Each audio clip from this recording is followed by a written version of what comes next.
माँ, ये आज की मजदूरी के 150 रुपए हैं। तुम घर का थोड़ा सामान खरीद लाना। पता नहीं कल काम मिले या नहीं। कम से कम राशन के दाल चावल तो रखे ही रहे। चिंता मत कर बेटा, मुझे फैक्ट्री में काम मिल गया है। 30 रुपए रोजाना के मिला करेंगे। एक टाइम की सब्जी का इंतजाम तो हो ही जाएगा। लाओ माँ, ये 150 रुपए मुझे तो सामान मैं ले आऊंगी। सिर्फ जरूरत का ही सामान लाना, बाकी कोई फालतू सामान लाने की जरूरत नहीं है। पर बहू, अच्छा ठीक है, तू ही ले आ। एक बार देख ले क्या क्या जरूरी सामान लाना है। हाँ हाँ ठीक है। सुनीता यशोदा की बहू जो बहुत ही भुक्कड़ स्वभाव की है। जहाँ उसे खाने पीने का सामान दिख जाए बस फिर क्या, जो पैसे हाथ में हो सब खाने पीने पर लुटा देती है। बड़ी मुश्किल से मुकेश और यशोदा थोड़ा बहुत मजदूरी से कमाते हैं, पर अपने भुक्कड़ स्वभाव के कारण सुनीता कमाए हुए रोजाना के पैसे फालतू खाने पीने पर खर्च कर देती है। भैया 5 समोसे, 4 कचौड़ी और 6 गुलाब जामुन कर दो। एक काम करो, वो प्याज और मिर्ची के पकौड़े भी कर देना। 130 रुपए हुए बहन जी। 130? अच्छा, मेरे पास 20 रुपए बचेंगे। चलो कोई नहीं, 20 रुपए के आलू ले जाती हूँ। 1 किलो आलू की सब्जी ढेर सारी बन जाएगी। हाँ ये लो भैया, आज तो मजा आ जाएगा। मौसम भी सुहाना है, ठंडी हवाएं चल रही है, लगता है बारिश होगी। और बारिश में पकौड़े, समोसे और कचौड़ी के साथ साथ गुलाब जामुन खाने का अलग ही मजा होता है। सुनीता घर पहुंचती है। मुकेश काम पर गया हुआ था। यशोदा ने सुनीता से पूछा कि सामान कहाँ है, तो उसने हलवाई से खरीदे मिठाई समोसे आगे कर दिए। ये सब क्या है सुनीता बहू, तुमने कल ही तो छोले भटूरे और पूड़ी आलू की सब्जी खरीद कर खाई थी। ऐसे रोजाना बाजार की चीजें खरीद खरीद कर खाना कितना पैसा खर्च होता है। तुमने 130 का ये सामान खरीद लिया, 20 रुपए में आलू ले आई। अब बताओ, 2-3 दिन का खर्चा गया ना। क्या माँ जी, इतने स्वादिष्ट समोसे और गुलाब जामुन कचौड़ी देखकर मेरे तो मुंह में पानी आ रहा है। आप बीच में ये पैसों की बात मत लाओ, चुपचाप खाने दो, बहुत जोरों की भूख लगी है। और देखो, बारिश के मौसम में तो सब कुछ बहुत ही लाजवाब लग रहा है। आप भी एक समोसा ले सकती हो। वैसे आप आधा ही खाओ, आपको वैसे भी ब्लड प्रेशर रहता है ना। बस फिर क्या था, सुनीता ने थाली सजाई और फटाफट खाने के लिए बैठ गई। और कुछ ही मिनटों में उसने सब कुछ खाकर खत्म कर दिया। शाम को जब मुकेश आया तो उसने देखा सिर्फ आलू की सब्जी बनी है।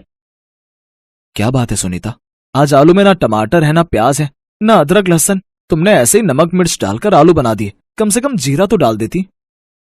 कहाँ से डालेगी, घर में कुछ होगा तभी तो। सारे पैसे तो इसने फालतू की हलवाई की दुकान से सामान खरीदने में लगा दिए। जब देखो खाने में ध्यान रहता है। घर का एक सामान खरीदने में पैसे खर्च नहीं करती है, सारे पैसे खाने में ही खर्च करने हैं।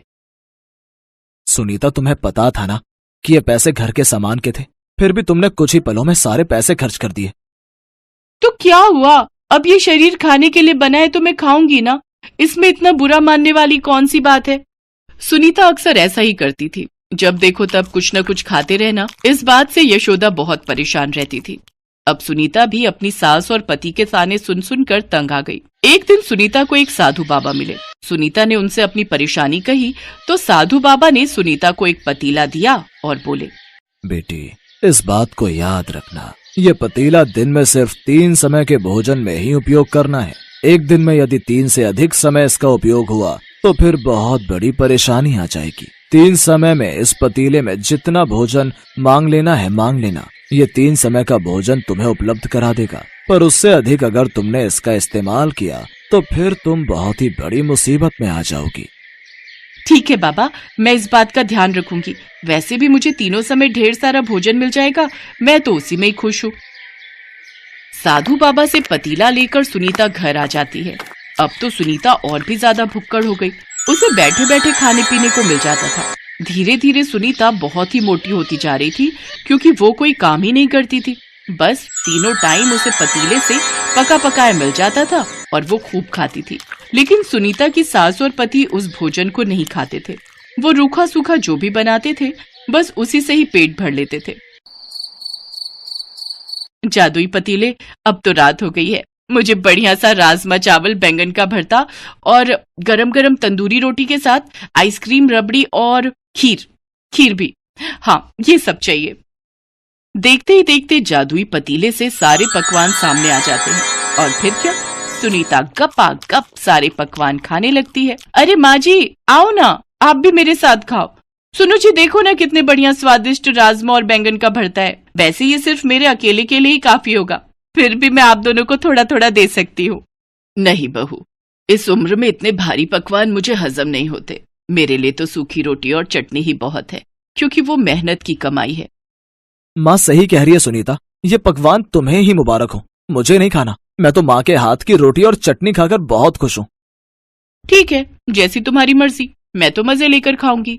सुनीता अब तो हर समय खाने में ही ध्यान रखती थी। उसने सब तरफ देखना छोड़ दिया था।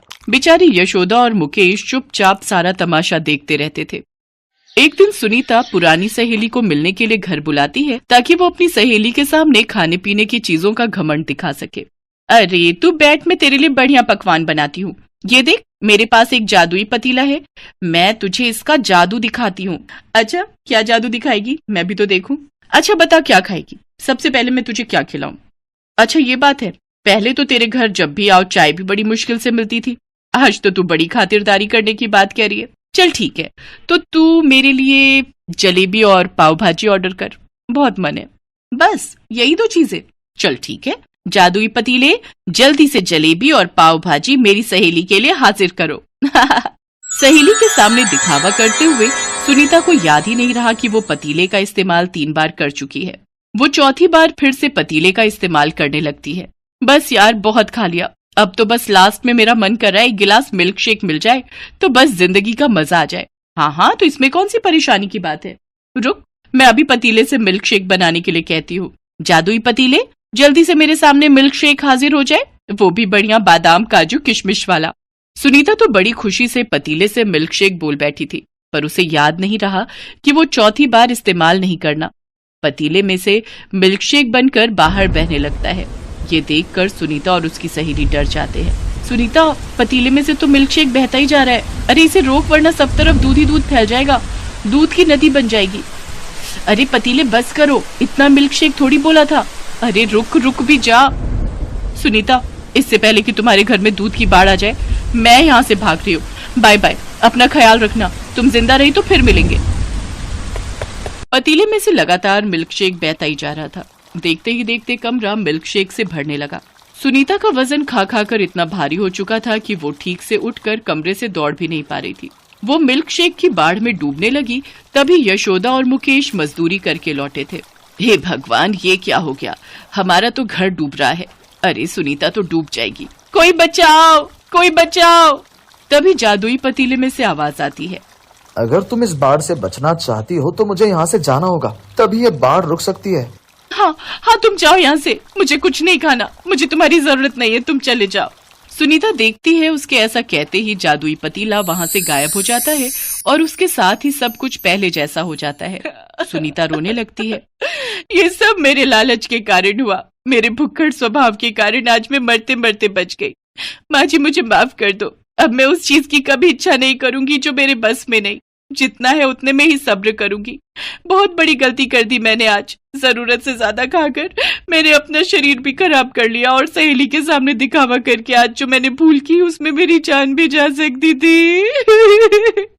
मेरी सहेली तो मुझे बीच मझधार में अकेला छोड़कर चली गई। सुनीता अपनी सास के गले लगकर रोने लगती है। वो घबरा गई थी। ना बहू ना, रोते नहीं, कोई बात नहीं। सुबह का भूला शाम को घर आ जाए तो उसे भूला नहीं कहते। वक्त रहते तुम्हें अपनी भूल समझ आ गई, ये सबसे बड़ी बात है।